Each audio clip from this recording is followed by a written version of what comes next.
Ahora vamos a tener a Omar Proenza, que es graduado de Artes Plásticas y se formó en la famosa Escuela de Cine Cubana, la ICAIC. Y bueno, bienvenido, Omar. Gracias. Buenos días. Muchas gracias por invitarnos a nosotros a este evento, sobre todo a Gina, que fue la que nos contactó. Bueno, yo voy a intentar ser lo más breve posible, sobre todo para dejar un espacio de pregunta que creo que es siempre, a mí por lo menos, lo que más me gusta en la parte interactiva de este tipo de eventos, ¿no? Bueno, mi trabajo en Misión H2O fue dirección de animación. Llevo haciendo dirección de animación ya hace unos cuantos años. Empecé a estudiar animación, aunque parezca increíble, cuando tenía 11. Creo que desde muy temprana edad siempre supe qué quería hacer en mi vida. Desde que vi, creo que, no me acuerdo si fue o Blancanieves o Mazinger, pero una de las dos comiquitas me dieron ganas de decir, yo quiero hacer eso. Y tuve la suerte que mi mamá me identificó esas ganas y bueno, me buscó siempre guiarme por las artes plásticas, el dibujo, hasta que llegué a estudiar animación. Vengo de la animación tradicional, de cuando se hacía papel. Estuve varios años de mi vida limpiando dibujos así con un lápiz y un papel hasta que llegó la animación digital. Un día me llega una persona de Venezuela, un director llamado Álvaro Cáceres, y me dice, quiero hacer una película. Bueno, en realidad nos conocimos por hacer una serie de televisión, pero siempre me habló de hacer una película.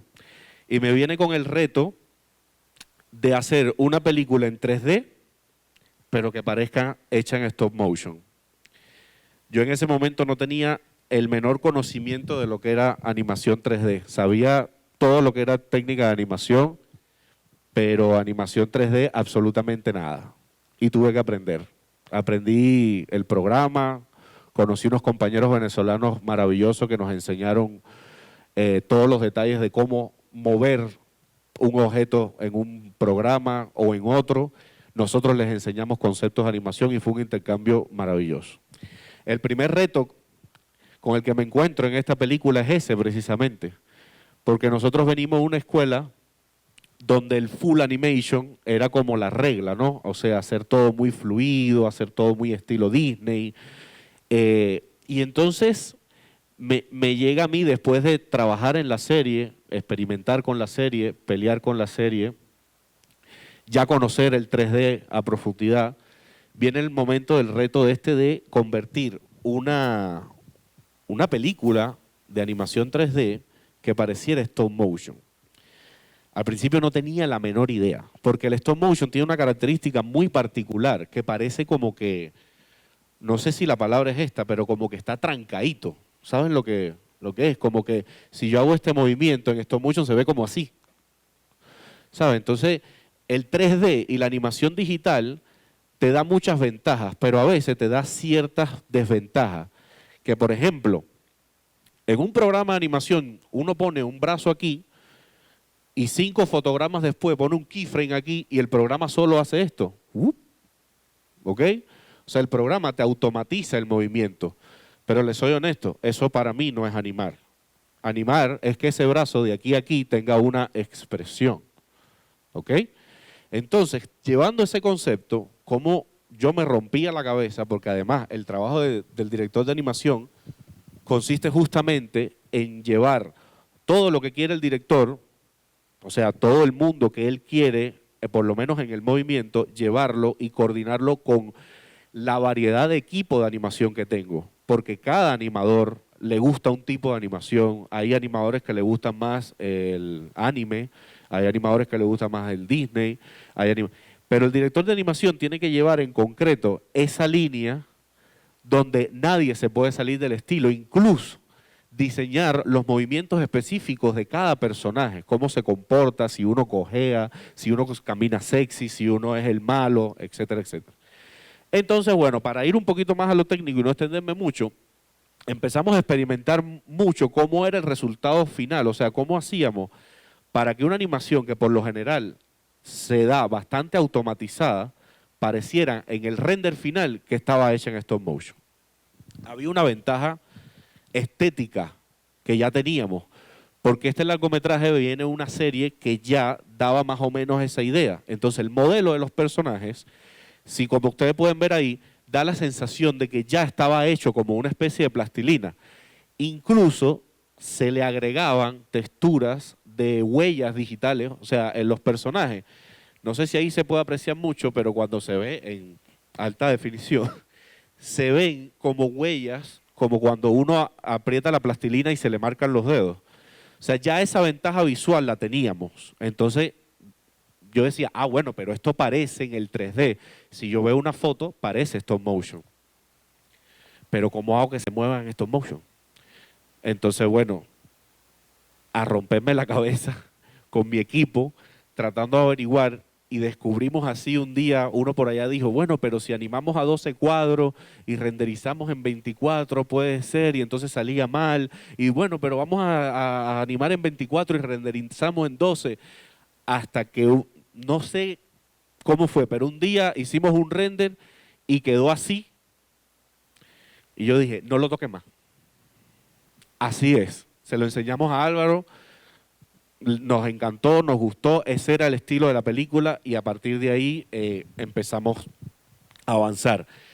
Nos pasaba muchas veces que sin querer, porque no estábamos adaptados, animábamos, no sé, en 24 cuadros y de pronto renderizamos y la animación quedaba toda fluida y decíamos, no, no es así, tiene que, ¿sabes? Tiene que parecer stop motion. Y bueno, volvíamos y era una cuestión de la forma de renderizarlo.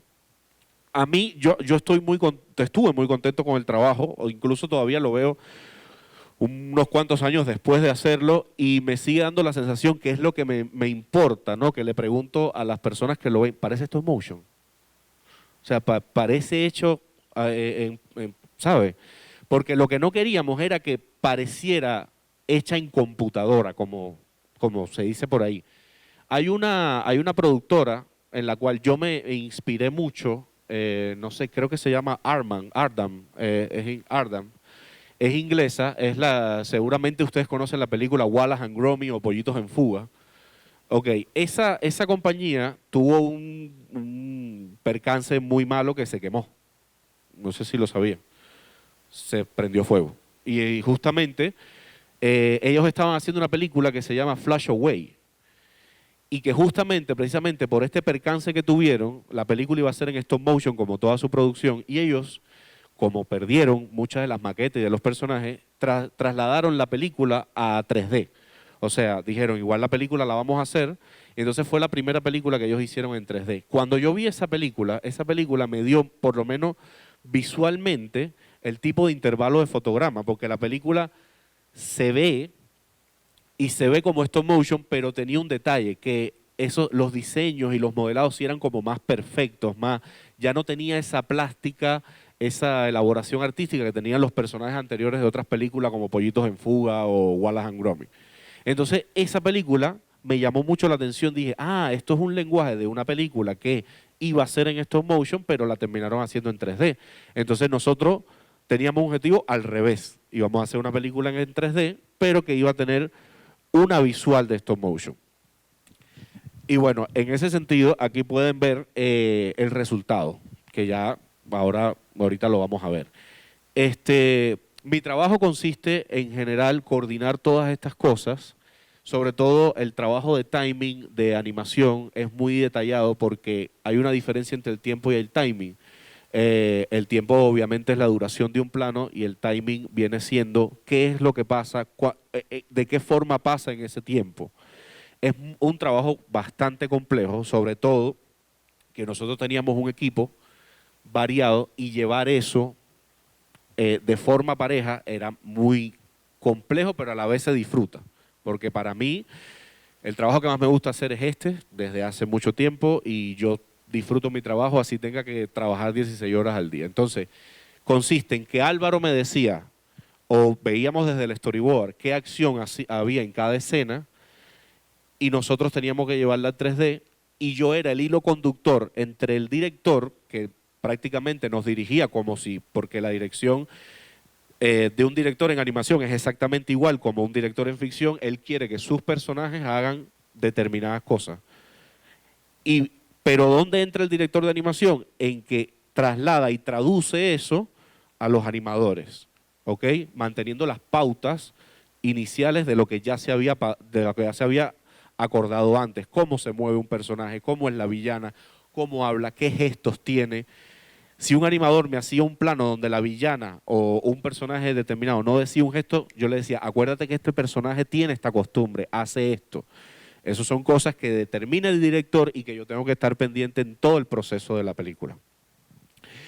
En conclusión, esa es la parte para mí más disfrutable de una película, que es el momento de la animación.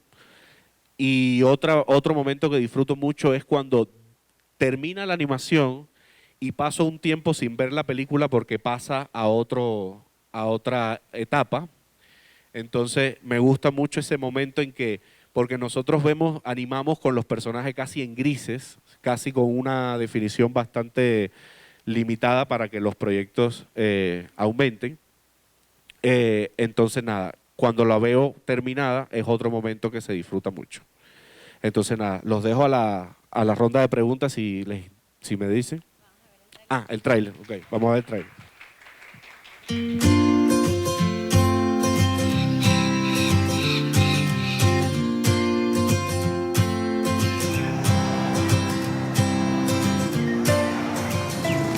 ¿Les gustó el motor del saber?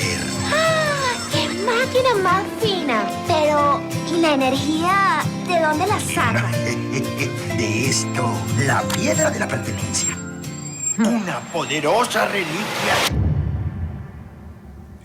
¿Se imaginan Buenaventura sin agua? Con la cantidad de agua que hay en el mundo, eso no va a pasar nunca. Emergencia nacional. Toda el agua, repito, toda el agua se está esfumando.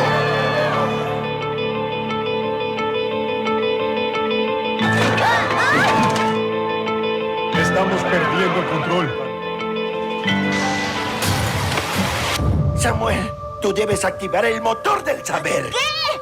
¡Tú puedes! ¡Yo!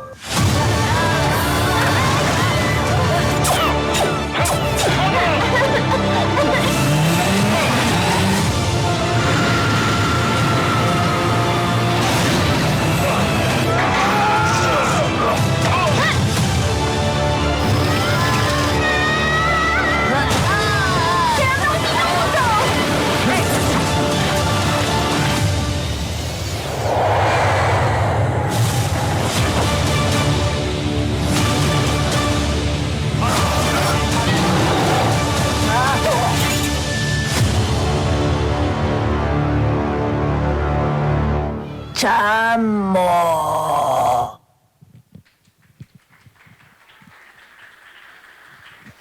Si quieres, quédate por si...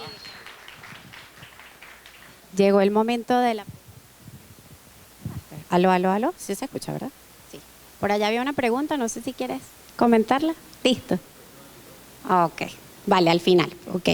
¿Alguien tiene alguna pregunta con respecto a dirección de animación? Con lo que comentamos hasta ahora. ¿O seguimos adelante?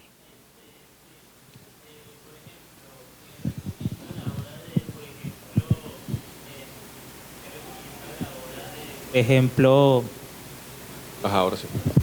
por ejemplo, planificar cómo van a ser no, o sea, no solamente los gestos, sino cómo aparte seguía usted para hacer la película y los detalles de, por ejemplo, escenarios, locaciones, iluminación, ese tipo de cosas que...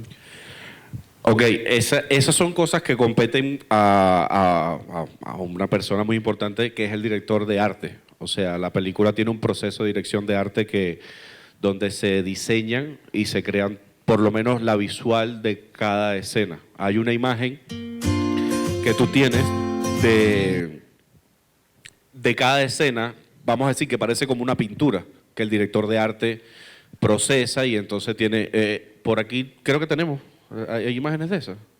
¿No? Ah, ok.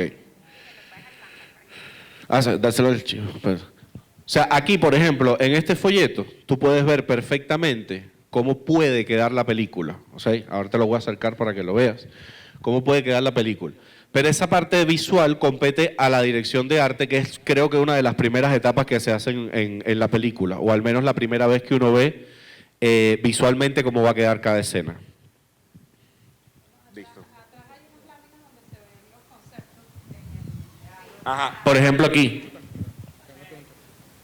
O sea, esto es algo que ayuda a ver cómo quedaría la escena, esa escena en ese específico momento. Eso es dirección de arte. ¿Ven? ¿Alguna otra pregunta? Ok, es aquí. Aló. Quería preguntarle sobre cómo fue su proceso para prepararse como director de animación y dónde logró estudiar animación. Ok. Yo soy de Cuba, una islita muy chiquita, pero que por suerte para mí tiene mucha cultura de animación. O sea, Cuba tiene vamos a decir, un clásico de la animación que es Vampiros en La Habana, que la conoce casi todo el mundo, y si no la han visto, por favor, se la recomiendo de verdad.